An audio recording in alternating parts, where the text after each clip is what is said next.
Warning, 30 Screams or Less may contain spoilers about movies that have recently been released. If you haven't seen the movie, go watch it, come back, and enjoy the show. Or, if you don't want to waste your time watching the movie and rather have two random horror dudes watch it for you, we got you covered as well.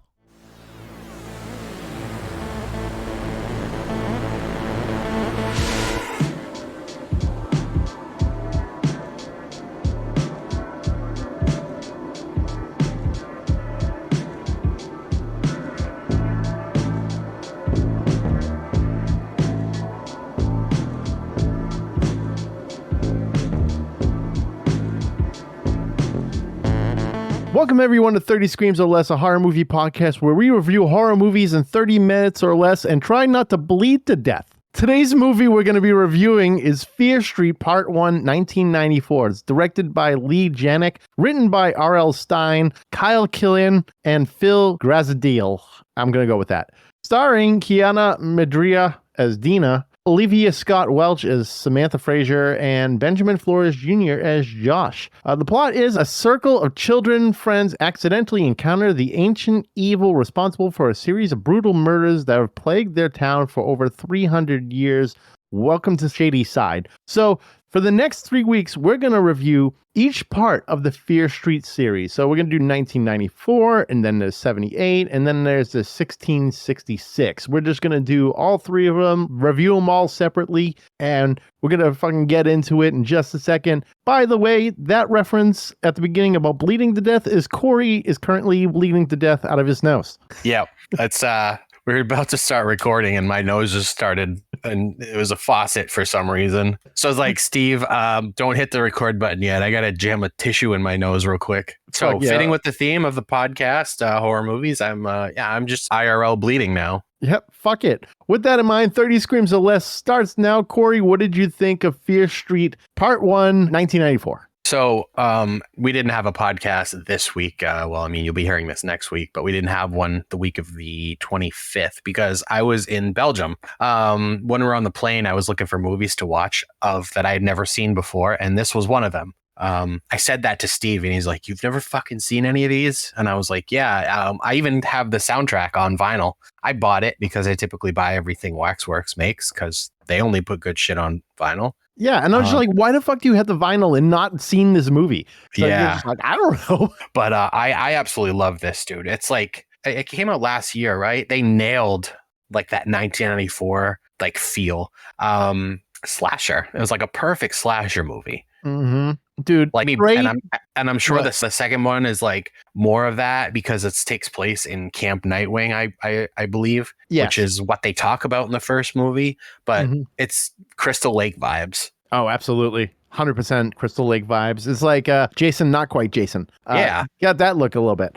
So, this movie's great. When I first saw it, I was like, oh, yeah, I'll check it out. And then I'm like, this is fucking great. And then what I loved about this whole series is it's all connected. It's like you have to watch the whole entire thing separately in order to really get a full feel of the movie. Because it's like it all leads up to a pivotal point at the end. But yeah, and I love that. Like they make references to the second movie, and if you watch them in order, you have no idea what they're talking about at the time. Exactly. Like they make the Camp Nightwing references. I only know about this because I had read about it afterwards. I'm basing our podcast today off notes you took because I was on a fucking airplane when I watched it. Well, that's fine. You watched it at least, so it's not like you're dying it in. And then I was like, Steve, I have this great idea. We should do the next 3 weeks to cover this trilogy. I can't wait to watch the other two. Yeah, the other two are great. They didn't let me down at all. Some people say 1666 is the worst of the three. I'm like, I don't know, because it sets the whole back tone of like how it even started and wraps the whole fucking thing up in a nice bow. So does it kind of go backwards? Yes. So basically it goes backwards to go forward. So it kind of goes all the way into the past into 1666 where the witch was hung, all that stuff. And then finally goes back into 1994, that basically present time, where they start unfolding why all this shit is happening and like this corruption. And it's wild. It's like, holy shit, the whole time. Yeah, like I was a bit confused because the opening scene is Maya Hawke, right? And I'm like, Right. wow, Maya Hawke's in this? Like, this is gonna be cool. I think she died right in the beginning, but now we're gonna learn more about it, I'm sure, in the second and third movies. Oh, absolutely. So, yeah, we start off with a banger soundtrack. We start off with Nine Inch Nails right away. And I'm like, all right, 1994, we're going to get into some good music here. I mean, they were playing Garbage later and White Zombie and all sorts of shit. I fucking loved it. It was great. Yeah, dude, they nailed all that stuff we listened to in high school. Exactly. So, yeah, it starts off actually kind of like Scream or Psycho. Actually, Psycho I just watched recently, by the way, where you would think Maya's like one of the main characters, and she dies so early in this movie. And it kind of sets up the whole tone of like, what the hell's happening? So basically, she's working at a bookstore in the mall. It's late at night. It's like her and her friend Brian is in the mall. Brian works at a place that's, I don't know, kind of like Spencer's, I guess. Like, with it's got fucking weed paraphernalia and blow up dolls and shit. I don't know. So 100% that's what they were going for. I think so. I think that's about the best way you can describe Spencer's is weed paraphernalia and blow up dolls. Because they got that whole section of like, I don't know, adult things where the nipples are photoshopped out. Yeah. Yep. Yeah. If you haven't seen it, next time go into Spencer's, go into the adult section and be like, no shit, they are all photoshopped out. Yeah, you got to keep it PG. Gotta. I mean, the fucking dildos on the shelves are PG, but yeah, no, those are definitely not PG at all. So basically, it's her. She's just in the bookstore and she starts hearing all sorts of noise, shit like that. She sees a book on the ground. She ends up getting attacked by this mask killer. He's wearing this big fucking skeleton mask, right? He's wearing the skeleton mask. He's chasing her through the mall. She manages to get away, try to call 911. Doesn't happen because, the killer's basically on her tail. Eventually, the killer catches up with her, cuts her stomach. Not enough to like, intestines coming out or anything like that, right? But just enough to like some solid amount of blood. So she starts running through the mall, trying to get help. Killer stabs her in the back, mounts her, starts stabbing her in the chest. She gets the mask off, and it's her friend Brian. Her friend Brian is stabbing her to death. But the thing with Brian is his eyes are basically like black. So he's possessed in some way. And this is when we see kind of like, okay, so now it's more of a, not an entity, people getting almost possessed or taken over. Tooken. By the way, I was scrolling through Tubi last night, saw that there was a movie on there called Tooken. Oh, is it a parody of Taken? Yes, it is. Is it really? Yeah, it is. Oh, yeah, no, I thought it was being original. Sorry, I meant to send you a screenshot. I did not yet. My phone is, I think, dead. Nope, it's not. I'll send it to you. Okay. So, yeah, they basically get tooken. They're all possessed or whatever. They're committing these crimes because the witch. This whole thing's about a witch who basically cursed this town and is taking over select people, and they're committing these crazy murders. Side note, I just looked Tooken up on IMDb, and the poster is definitely like, it's a knockoff of Taken, but the top, like the tagline, your franchise is about to be taken. Oh boy, that's like scary movie. Yeah, that's like, if Blockbuster was still around, that would definitely be on the shelves. Technically, there is one Blockbuster. There is one Blockbuster left. One day maybe I'll go to it. Who knows? But that's like out in the middle of where is it? Like, it's Oregon. I don't know. Where's the last Blockbuster? Yeah, did you just guess? Oregon? Yeah, Bend, Oregon. Oh wow, okay. I nailed it then. Let's hit up the Oregon Trail and get some dysentery. And rent some Die. movies. Yep, that order. Oh. Yeah, I don't know where my Blockbuster card is though. I can't find it. I remember I was using my Blockbuster card as a way to lock my room in the basement from the inside and leave, and then I would use that kind of as my key to get into my room. I would just constantly pick the lock with my Blockbuster card. Damn. All right. Some ghetto shit right there, right? Hey, you make use of what you got. Yeah. Hey, do the best you can. So she pulls off the mask. It's Brian, and the cops shoot Brian in the head. And this is kind of like, the beginning. And then you have all your credits, stuff like that. And then we meet Dina super teen angst at the time, listening to garbage, scribbling in her notebook that she's pissed off about something. And now we're starting to meet all the characters. Her brother downstairs, his name is Josh.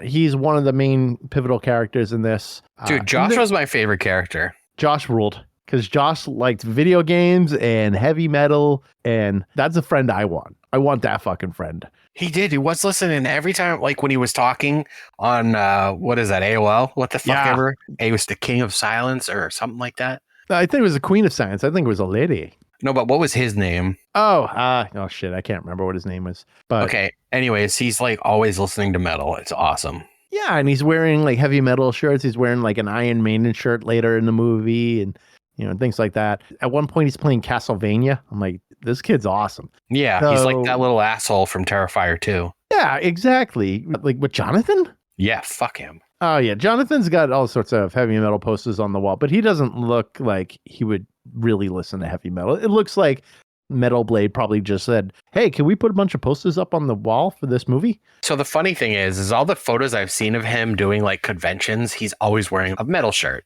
Oh, shit. Okay. I was wrong. So maybe the little prick does know metal. Maybe he does. I'll have to go up to him and be like, name X amount of songs from this band. Name me one Iron Maiden song. He's like, Number of the Beast? Run to the Hills? Yeah. What were you going to say for a song? You're just going to spit out another? No, I was going to say we should see if we could get him on the podcast so we can grill him in real time. God, I couldn't imagine grilling him. And I can tell him how much I hate him. He'd be like, why? Why am I on this podcast if you're just going to grill me the whole time? I don't even know you. I don't even know you. Like in a Happy Gilmore. No, wrong. In what's the name of the movie? Adam Sandler movie. Billy Madison. Billy Madison. That's right. Billy Madison. His friend's spraying a kid with a hose. He was in my town yesterday. Was he? What? Yeah, well, he's from there. Yeah. Yeah, he was here, I guess, at one of the local elementary schools, just hanging out with the kids on the basketball court, playing basketball with them. I wish he was playing dodgeball. That would have been way better. Now you're all in big trouble.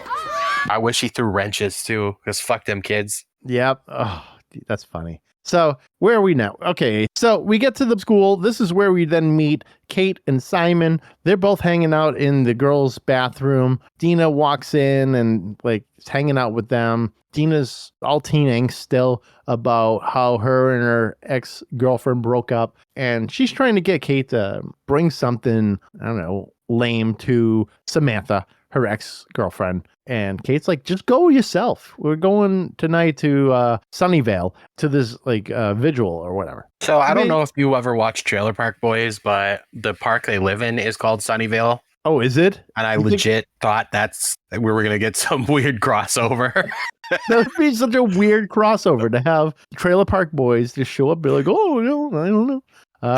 That would be funny. Yep. So they're hanging out in the bathroom. Kate's apparently a drug dealer, cheerleader, honor student. I don't know, like a trifecta there. So next scene we set up, they're on the bus. They're making their way to Sunnyvale. You see the difference. You see it's definitely like opposite sides of the track, right? So Sunnyvale is like your nice place. And then Shadyside is clearly the more rundown of the two. So Shadysiders go to Sunnyvale, try to have this vigil. All the footballers, everything like that, they're all there. Fight ensues. Dina's talking to Samantha. Samantha's like, you broke up with me, you dingus. And Dina's like, yeah, but I still love you, blah, blah, blah. I don't know. That kind of deal, right? It's like, you want what you can't have, even though she just moved a half hour away. It is what it is. I don't know. People do stupid shit. So now they're on their way back. So you have Dina in the bus with all the other footballers. And then coming up from behind them is a friggin' a fancy car. And the Sunnyvalers were in the car. They're throwing bottles at the bus and, trying to start some shit. Dina ends up throwing a friggin' one of those Gatorade jug things, right? Oh my God, dude. I was like, what? There probably had to be several other things on that fucking bus you could have thrown, knowing the girl you love is sitting in the passenger seat. And they throw or she gets distracted or something when she decides she doesn't want to do it. She gets a bloody nose, which is funny because you have a bloody nose. This is perfect. She starts bleeding out of both her nostrils. I only was bleeding out of the right one, so it's not entirely the same. Yeah, no, not entirely the same. I mean, you put in half the effort. Yeah. So she eats this Gatorade thing right out the back of the bus into the windshield of this bully's car. And yeah, the car veers off into a ditch. Yep. No one's dead. Everyone's just kind of beat up. But Sam's getting out of the car. She's crawling away from it. And she puts her hand on the ground. She starts seeing some like witch imagery, right? She's like just all sorts of, I don't know, stuff from that happened in the past and kind of these bad images. Turns out that she actually put her hands on the gravesite of the witch. So like that's her burial ground, wherever she put her hands down. Now she's marked by the witch, but she doesn't realize it at the time. So what we're seeing though too, here's another constant we're seeing, because it's important that we know the cop that shot Brian in the head, he was also at the scene. So his name is Sheriff Good. He's not a cop, sheriff. His name's Sheriff Good. He was at the scene. He was interviewing all the people involved. They're all saying the same thing. Oh, it was just an accident, blah, blah, blah. Nothing really happened. Eventually, we get to the next scene where Kate and Simon, they're hanging out. I forgot to mention, Simon got blood on his shirt from Samantha because he was trying to like wake her up and she spit blood up on him. So now we're at Kate's, right? Where she's telling these kids to help her sort her drugs, right? Dude, that was so funny. She'd like dump out a bunch of pills and like tell these kids, like, make sure you put 4 of these in there and 4 of these in there and 5 of these in there. And then it wasn't like, and you'll get to stay up a little longer. Yeah. It's like, oh, sweet deal. You know, if I was a kid, I'd be like, all right, sure. If I get to hang out an extra half hour, not go to bed, hell yeah. It was also hilarious how Simon showed up. I think it was Kate who pointed out to him that he had blood all over his shirt. And yeah, what did he say? He's like, I just came, or I fell, or... No, these were the only pair of clothes I had because I had to go and work a night shift or whatever right after. So, right. And he's clearly got blood all over his white shirt.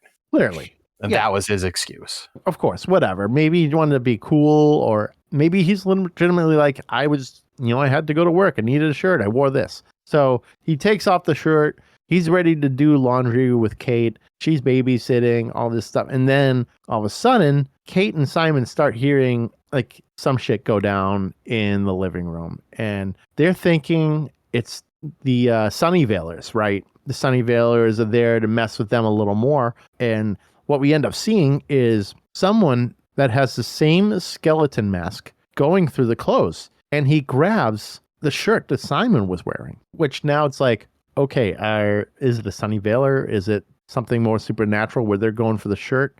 We find out later that there's a reason why they're going for the bloody shirt. Yeah. So, yeah. And in this point, too, like, we find out that it was Brian. Not just yet. We do find out it's Brian. It was Brian the whole time in that mask. Apparently, Brian was able to come back from the dead because he was marked by the witch to commit the murder earlier for Maya Rudolph. Not Maya Rudolph.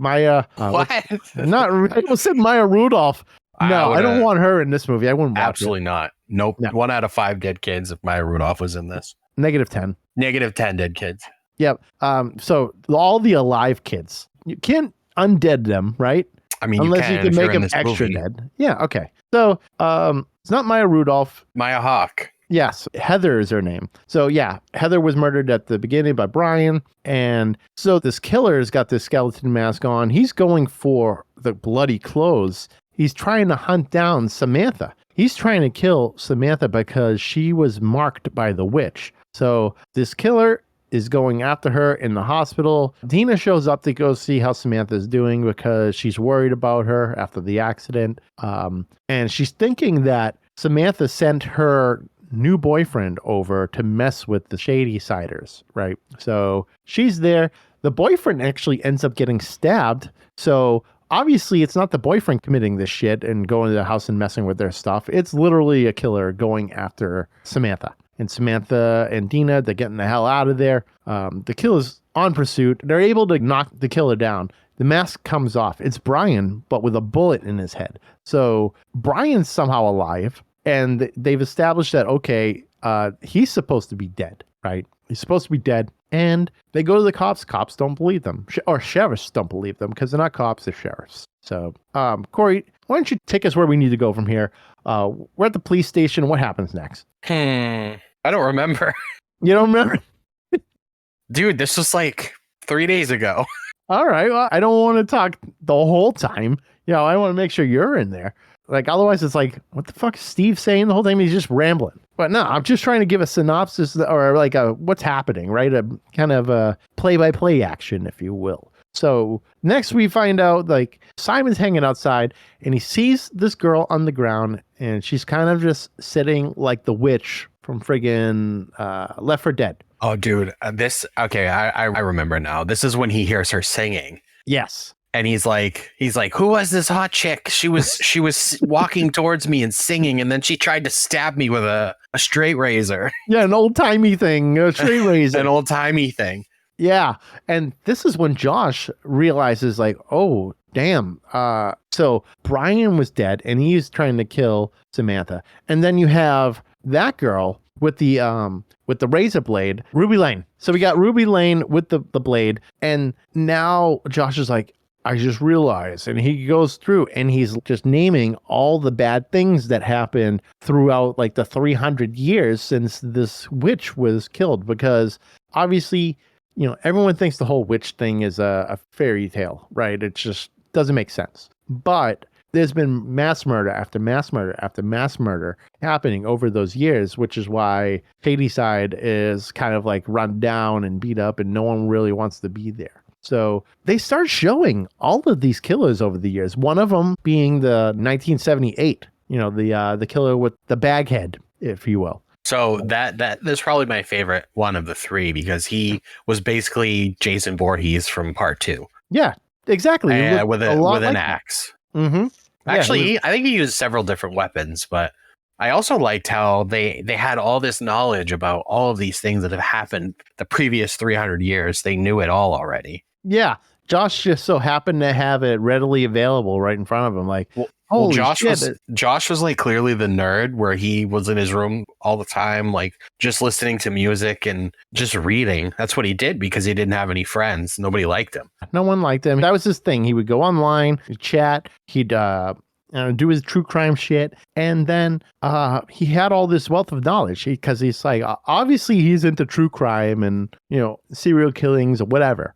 So he has all of this stuff in front of him and he's going through all the killers in Shadyside. And I'm just thinking to myself, were R.L. Stein books this violent? So honestly, I don't know any other R.L. Stein books other than Goosebumps, but I also see that he was a writer of this movie. So I don't know.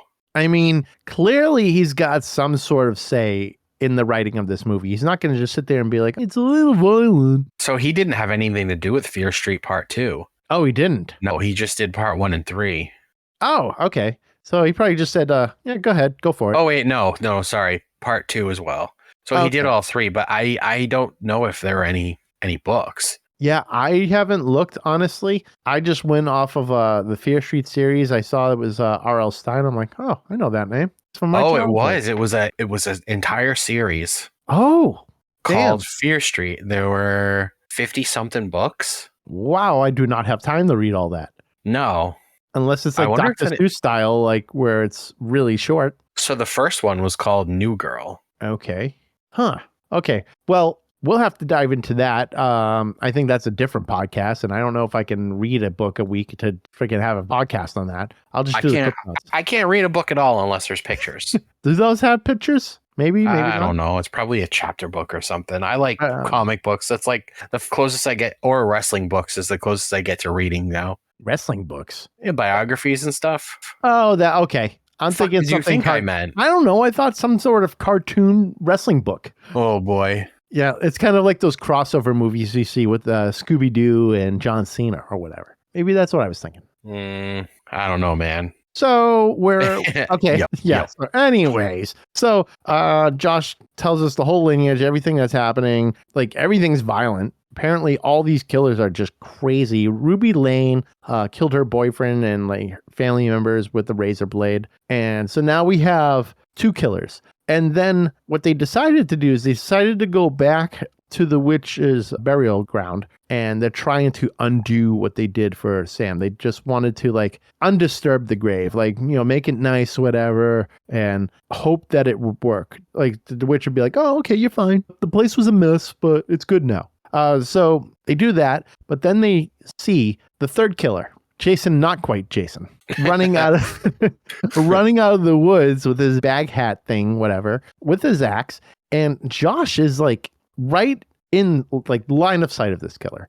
And the killer just runs right past him. So Josh automatically is just like, okay, something's up. He just completely went past me. So I was watching that, and it's like that moment when you find that the killer is not just there to kill people, like he's got a motive. Because when he ran past him, I was like, whoa, what is happening? I didn't expect that either. I expected like Josh was toast, right? Josh was just going to get the axe right to the neck and head gone. Dude, I was clenching my butthole and he was running towards Josh. I was like, no, don't kill the best character.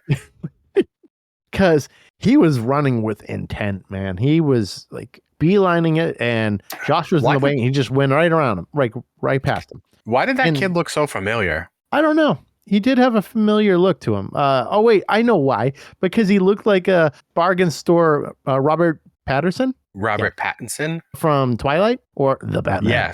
Yes. Oh, now I know why I recognized him. He was in... Did you ever watch that show, Your Honor? No. Do you know of it? Is that with Judge Judy? Oh my God. Steve, I need a new co-host.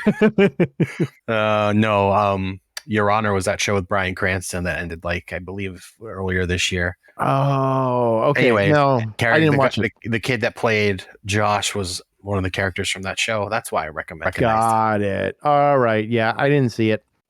So idiot. Now, what are you doing? I don't know. Working. Okay, fair. So we see this killer with the axe actually swing at Simon. And I'm like, okay, well, why Simon and not Josh? Turns out Simon's wearing that bloody shirt. So this killer, all the killers are going after the blood of Samantha, the one who messed up the witch's grave when she got out of the car from that accident. So now they find out like, okay, we can actually use this to our advantage of getting her blood and using it as a trap. So they get to the school.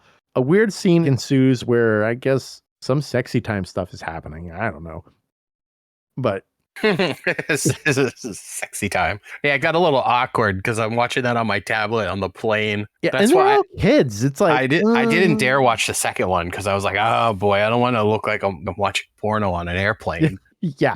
No. So they were all getting ready for the big trap that's happening. So what they do is they cut Samantha's hand into a bucket of water and they mop blood all over the school to lure the killers into the bathroom, which had a ton of like chemicals in it, stuff like that. So all these killers that come into the school and they're following the trails of blood. So you have your Ruby Lane, Brian, and the other guy with the axe and the burlap sack on the head. So dude, Sam really goes through it in this movie. Yeah, she goes to the ringer on this one for sure. And she even gets it worse like coming up. Like we've already gone through 30 minutes, by the way, and we still have a lot to talk about because I love this movie and you love this movie and we can talk about this a little bit longer. Yeah. So at this point they've shut it off already anyways. So. Oh yeah, everyone shut it off. They're just like edit, delete. That's what they did. So the killers all go to the bathroom, not to pee. They're going after the blood, and Sam's in there because the scent of her blood is drawing them in. So she manages to get out through a vent. They're locked in there, and they light the bathroom on fire. The place explodes. They go in. Killers are all disappeared, basically turned into, I don't know, like some Terminator 2 looking mush stuff. And then all of a sudden they start coming back to life real slowly, kind of like in Terminator 2, where, you know, all the pools of liquid metal are connecting, kind of like that. Yeah, these dumb kids think they've won at that point. Definitely didn't win at all. Nope. So now they're in the woodshop area, which automatically we know is a bad idea when it comes to any horror movie because there's way too many weapons in there. But they're trying to figure out what their next step is.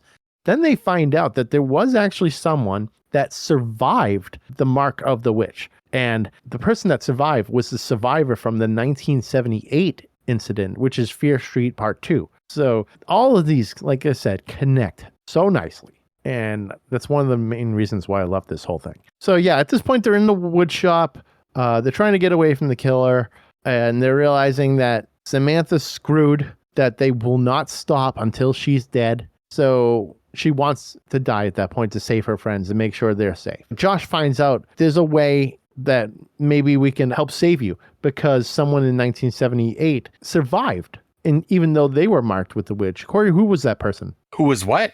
The person from 1978, the survivor. Heather Watkins. Heather Watkins. Okay, so they call up Heather Watkins. The burlap sack killer is trying to smash through the door with an axe. They're trying to call Heather and trying to get her on the phone and see what the hell they can do about this whole situation. But they manage to escape. They all have another plan. And this plan is to go to the supermarket and somehow get into the pharmacy area where they're going to get all of these drugs with Simon and Kate's vast knowledge, apparently, of drugs that they need to take in order to die properly. It's insane to me that they figured out that like that's what had to happen. Like you had to die, basically. Yeah, and exactly. come back to life. And what's even crazier is they figure out that what was it? EpiPens? No, adrenaline, which is at EpiPen, isn't it? Like they have a Pulp Fiction moment with this stuff. Oh, do they? All right. They have like 6 times the amount of it. Like fucking the amount you'd probably use to bring back an elephant, you know? They used so much on her. So what happened was Simon is like breaking everything down. Okay, you have to take this pile of pills now, and then you take this pile of pills X amount of time later, and then you take this pile of pills exactly this amount of time later. Otherwise, you're really going to be dead. So Samantha's taking all these pills. The friends, all of them have her blood on her shirt to try to like cause a diversion while she's able to die. So she's slowly dying. All of the killers are now at this point in the supermarket, and they're all like chasing after the other friends. Dina's with Sam, and dude, Kate got annihilated in the supermarket, like big time annihilated. After she comes through with the flamethrower and the hairspray. Yeah. After she came through with that fucking bread slicer scene. I kind of cringed with that one. Dude, oh my God. The practical effects they used on that scene were fucking insane. Yeah. 5 out of 5 kill. Yeah, like legit 5 slices of bread into it. Like, just imagine, was it a bread slicer or was it like a deli meat slicer? No, it was a bread slicer because there was like loaves of bread nearby. And okay. Yeah. So they just chopped her head up like a loaf of bread. Yeah, she was just going in the conveyor belt slowly right into the bread slicer, and then just brains everywhere. She's toast. Josh sees her dead from afar, and Simon's also with Josh, and they're looking like in shock, right? And then all of a sudden, here comes the other kill. Simon gets an axe right in the head, and see you later, Simon. So both of them died in epic fashion. Yeah, that happens so quick, where 2 of the main characters just get legit axed. But yeah, it was a quick couple deaths there. It was a quick couple deaths. Josh luckily is able to get away, and thank goodness, because Josh is our guy. You know, he's our metalhead friend who we don't want to die. So Dina sees there's a lot of shit still happening. Josh gets jumped on by Brian. Josh is trying to fight off. Dina takes Sam and dunks her head in water and tries to force her to drown. And so Sam dies. All the killers disappear. And now here's where Dina starts to go on a frenzy of adrenaline. I counted 6. Was it 6 EpiPens? 6 EpiPens in the chest. Oh my God. I don't even know, man. I wonder if that's physically possible. I don't know. I mean, like, if I had 6 shots of adrenaline in my chest, I think I would be friggin' jumping up, do a kip up, and friggin' flip over a car. So next time you're in New Hampshire, you want to do an experiment? Yeah, we'll take some adrenaline. I'll do a kip up, and I'll just flip over a house. Give someone a stunner. Yep, exactly. So they're able to bring her back. All is well. Killers are gone. They think all is done. All is good in the world. Unfortunately, Kate and Simon, they're dead. They had to tell this whole story like just another Shadyside type incident, and it has to fit a certain narrative in order to be swept under the rug. And the narrative was they were 2 drug sellers who got killed via this way, whatever. So they were trying to fit some sort of narrative. So now we're at the scene where it's Dina, it's Sam. They're hanging out in Dina's bedroom. She's not so teen angst anymore. She's happy. They're both together. They're listening to the Pixies, I think. And yeah, they went from like spending the whole movie or Sam spending the whole movie hating Dina, and now they're about to have sexy time again. Exactly. So doorbell rings. She sees that her brother ordered pizza. It's like, okay, whatever. Now the phone rings and she picks up the phone and it's Heather, the survivor from 1978. And she's like, you think it's done? It's not done. Then Yeah, the scene was really cool. This was cool. This is a cool twist because you did seriously think it was all over. And then you see Sam, she's standing there and looking like just like she's been through the ringer, right? And there's a fly flying around her. And by the way, Brian also had that same fly, like just a regular fly flying around him at the beginning of the movie. I don't know if you noticed that. Oh, yeah.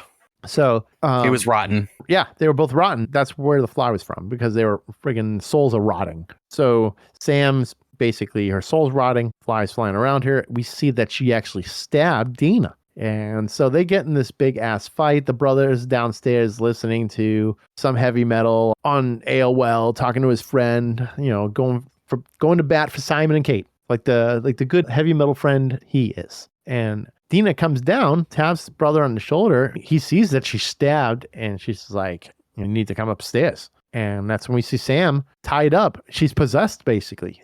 Did you notice that they wrapped her in a phone cord? That is like the only con of this movie for me is that this phone cord, it's stretchy. You wrapped a demon in a phone cord. Yeah, you wrap the demon in a spiral phone cord, which just stretches to like however long you want until it gets, you know, pulled out of the wall. So then they're like, oh, we have to talk to Heather. And that's how the movie ends. Movie ends with, you know, White Zombie playing. And we know now, okay, this is big time setup for the next movie. It's a clear continuation. It's like, it's not like, oh, this movie did well, maybe there will be a sequel. This is a clear indicator, like you have to watch the next movie in order to see what the hell's going on for the whole entire series. So, Corey, what do you give it? What do you give Fear Street Part 1, 1994? So this absolutely gets 5 out of 5 dead kids for me. I thought it was amazing. There wasn't a moment in the movie where I was bored. It's right off the bat, it's just shit hitting the fan. Like I said before, like lots of nostalgia. Obviously, this takes place in 1994. They nailed like to the music, even the slasher movies that existed in that time frame. The score was amazing. Like I was saying, I have the vinyl. It's actually 3 vinyls, one for each movie, of course. Oh, that's awesome. The kills were amazing. And I'm kind of surprised that Netflix hasn't done anything like this since, because these were obviously 3 different movies, but they released them, if I remember correctly, back to back to back, like 1 week, second week, third week. They came out within 3 weeks of each other. Yeah, they did. And they were all like, people were like ranting about them. And I'm sure Netflix got a ton of viewers. I mean, Netflix is fucking worried about people canceling their subscriptions. It's because they're not doing more shit like this. Exactly. They're too focused on their Stranger Things or whatever. All these movies that they buy up from these production companies that are just, I don't know, garbage. These movies, however, are amazing writing. It's amazing writing, and it's clear that it's amazing writing because it's R.L. Stein. R.L. Stein's been doing this for, I don't know, how long at this point? At least since I was a kid, if not before. Oh, yeah. I used to get every Goosebumps. Like, my aunt used to work at a bookstore, and every time a new Goosebumps book came out, she would get it for me because, like, as soon as I could read, Goosebumps were my thing. Speaking of Goosebumps, did you see that they're turning that into a Disney Plus show? I did see that. I don't know how I feel about that.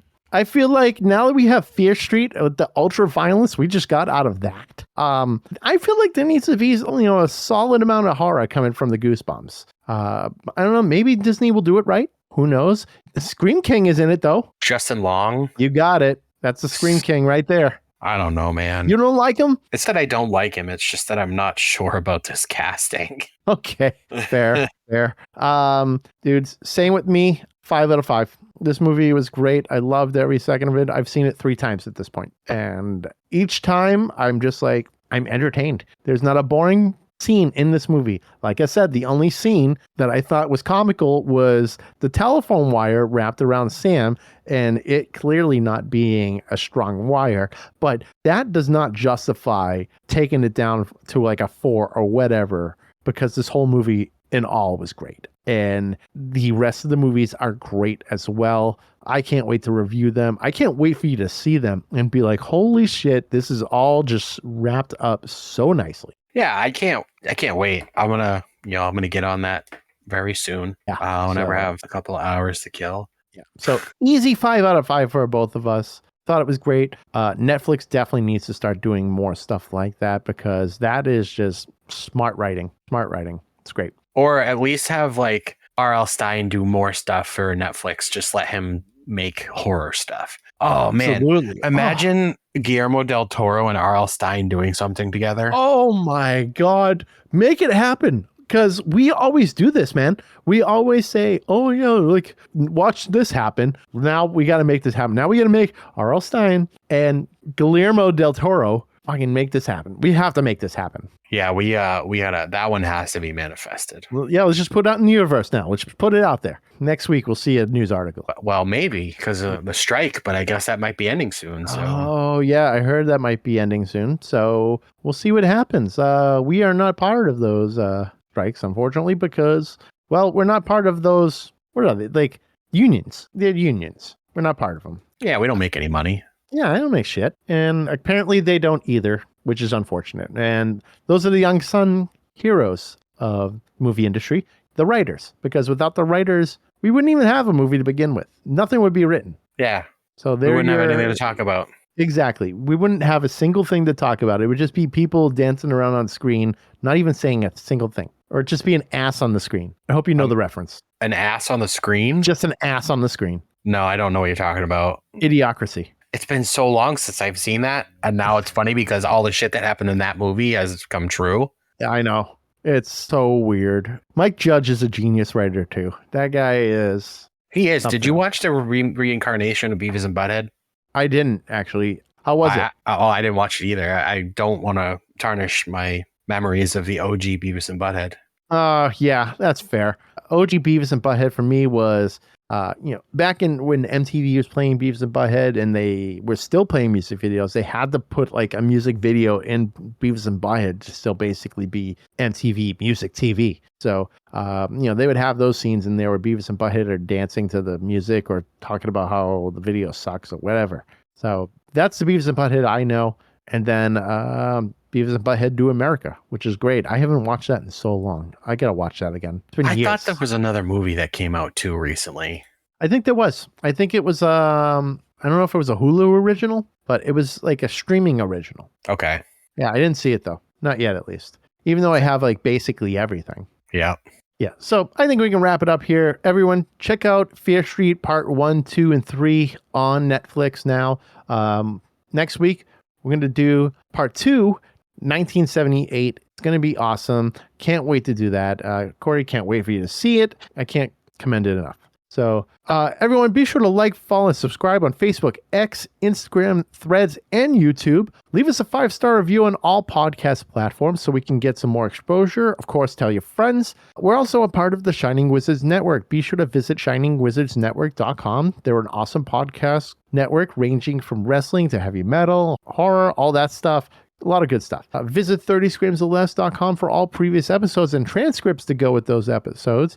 And if there's anything you want us to review, send an email to 30screamsorless@gmail.com or hit us up on social media. And of course, buy our merch, damn it. I forgot to tell you, the guy that got that coffee mug arriving at his house in fucking 300 pieces got his replacement, and it arrived in perfect shape. Hell yeah. It was kind of funny because he brought it to the office and like, you should see people like, what does that mean? Drink beans. And they were like, ask Corey. And I'd just be like, I'm not going to tell you. You got to listen to the podcast. Oh, that's smart. That is smart. Yeah. So everyone, we have a Drink Beans mug and you should all get it because I have one. It's great. And I drink beans out of it. I literally have. I got to get myself one. Yeah. Get yourself one. All right, everyone. I'm Steve. And I'm Corey.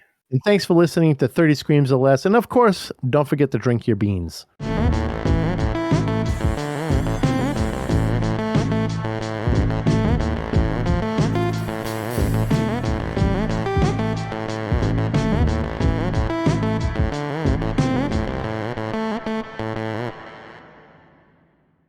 need Now to go you to the do. hospital, dude. Oh my God. The podcast canceled this week. I'm bleeding all over my fucking chest right now. Yeah. Podcast canceled. Corey dead. 2 weeks in a row, no fucking podcast. Oh my God, dude. Be like, I don't get nosebleeds, but holy fuck. wow. Yeah.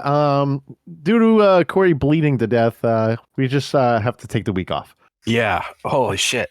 All right. I think I'm good. All right. Oh, wait. There's Nope. another wave. What the fuck, man? I must have got some bad coke. I guess so. All right. What are you snorting heroin now? Coke's not doing anything anymore, so I stepped up, man. I'm snorting heroin laced with fentanyl. Perfect.